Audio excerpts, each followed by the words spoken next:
Hello and welcome back to this week's episode of Crystals with Kate. I'm really excited to be talking about this week's crystal. It's one of my personal favorites.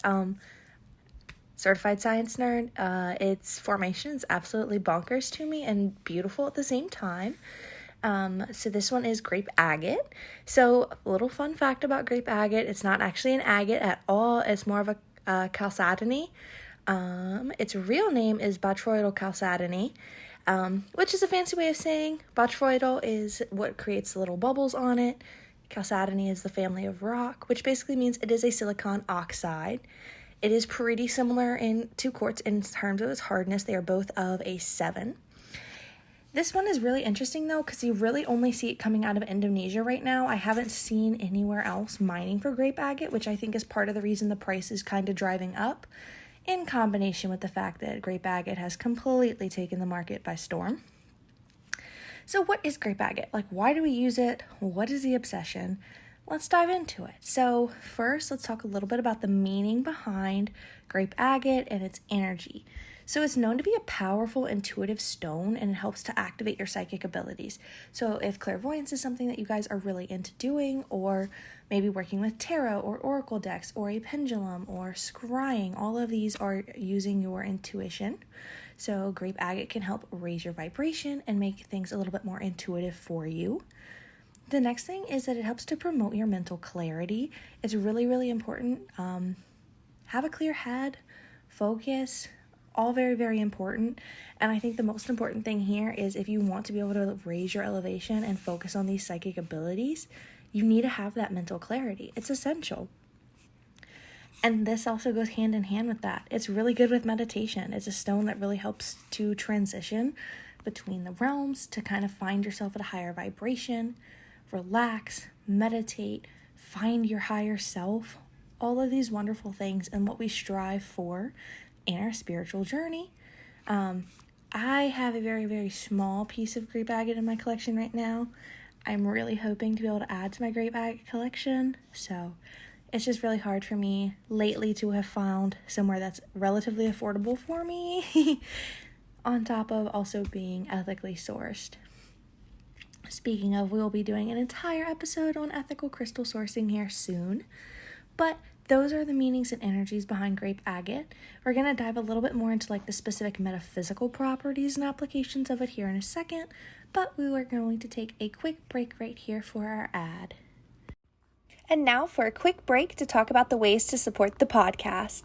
If you are enjoying what we are doing here on Crystals with Kate, I am so very happy that you are enjoying it. I just wanted to give you a few ways that you can help support the show. The first way is by following us on TikTok and Instagram, which will be linked in my link tree below. I am a small crystal business owner. Any orders to my website or my Etsy shop would be very much appreciated. I also have a spot on my link tree for donations for divination practices, such as pendulum readings and tarot spreads. And last but not least, I do have a Patreon for our show. My Patreon has 4 tiers, and they are each named after a crystal. The first tier is the Jasper tier, and that starts at $3.33 a month.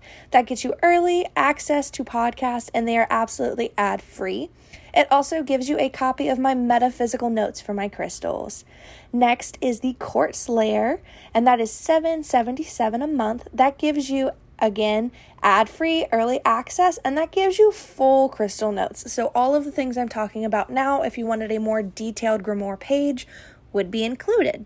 My next layer is the fluorite layer, and that is $22.22 a month. Again, you get your full crystal notes, ad-free, and early access to the podcast. And then you also get Happy Mail from me. You get a monthly crystal mystery box, and that would be valued at about $15 to $20 worth of product. Next up, our last and highest tier is the amethyst tier, and that is $44.44 a month. And once again, you do get full crystal notes, early access, and ad-free.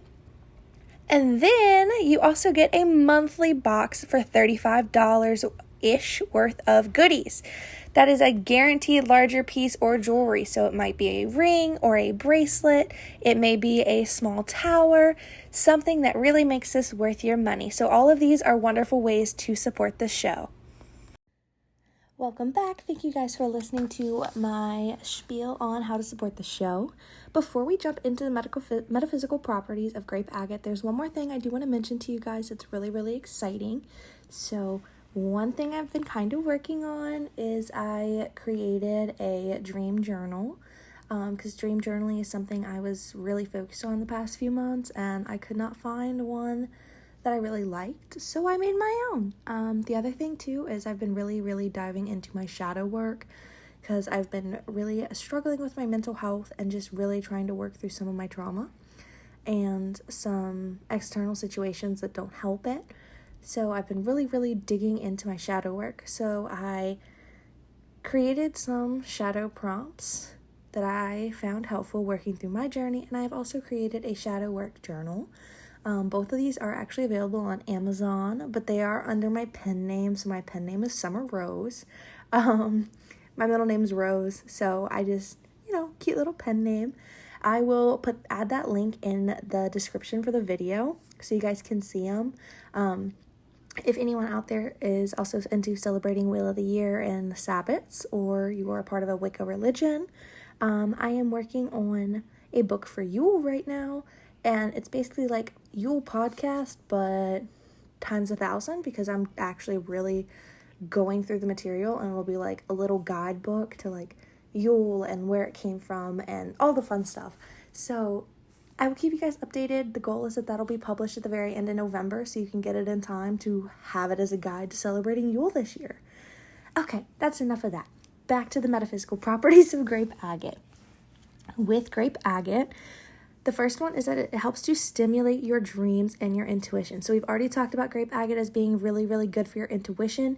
It also really helps to stimulate your dreams. If you are having trouble sleeping, or maybe you want to do dream work, putting grape agate by your bed might really help with that, because it helps to really stimulate your dreams. Next thing is spiritual growth. So if you are raising your intuition, you're able to meditate, you have a clear head, you're going to grow spiritually, okay? So it's all kind of like a big rubber band ball. It's all connected. The next thing is kind of like a supporting crystal, and one of the sources that I pulled some of this from kind of compared it to like a mom hug, because it just provides just like that calming, like maternal, divine, feminine energy.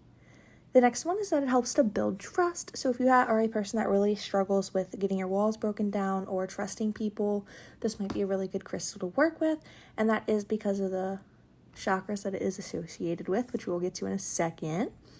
And the last one is that really, really deep level of meditation. It is an excellent stone for that. It is used in lots of places in Eastern Europe for that currently, from what I was reading. So it, all in all, really good crystal, helps to raise that vibration and kind of keep you on track as a person, as a spiritual being. All right, so the rest of the things that go along with the metaphysical side. The zodiacs that is the most associated with is the Cancer and the Sagittarius. Remember, that does not have to be your sun sign. It could be your rising, your ascendant. It might not even be one of your top 3 signs. That's okay. These are just the signs that are the most associated with it, okay? The element that it is associated with is the spirit or the spirit realm, which makes sense if we are talking about intuition and psychic abilities and meditation and raising your vibration. It should be a spiritual elemental crystal. The next thing is the planetary association is Jupiter, which I think is really cool because Jupiter is one of my favorite planets, and I've had a really, really big obsession with grape agate lately. So just a little nerding out there. In terms of its chakra association, it has 2. It is associated with the crown chakra and your third eye. Third eye obviously is all about opening up that third eye and getting that mental clarity. Makes perfect sense with the crystal here. And the last thing is its numerology. So the numerology that's associated with grape agate is a 9. I hadn't really run into a lot of 9s before, so I did a little bit of digging out of curiosity. So because 9 is one of the last cardinal numbers, your cardinal numbers are 1 through 9, and then after that it's like 2-digit numbers, so they're not considered a cardinal number. So it has to do a lot with like endings and beginnings and like culminations of events, or like a completion, because it's like the last cardinal number. So it's like the last of something, the end of something, like the turning of your wheel, the end of a cycle, which I found really, really cool. It's also associated with like a culmination of wisdom, and like that kind of makes me think about graduation. So like you're culminating all of your wisdom and knowledge. I don't know. I'm going to keep digging into it. If you guys have ideas, dump them below. So our next episode is going to be next Wednesday. As a reminder, we did just move to weekly podcast episodes since I am through the wedding phase and we are post-wedding. And I can actually calm down a little bit. And next week is going to be on aventurine, and no, not just green aventurine. We are going to be talking about all of the aventurine. So buckle up and get ready for a super long, super fun podcast. And until then, I'll see you guys next week. Bye, guys.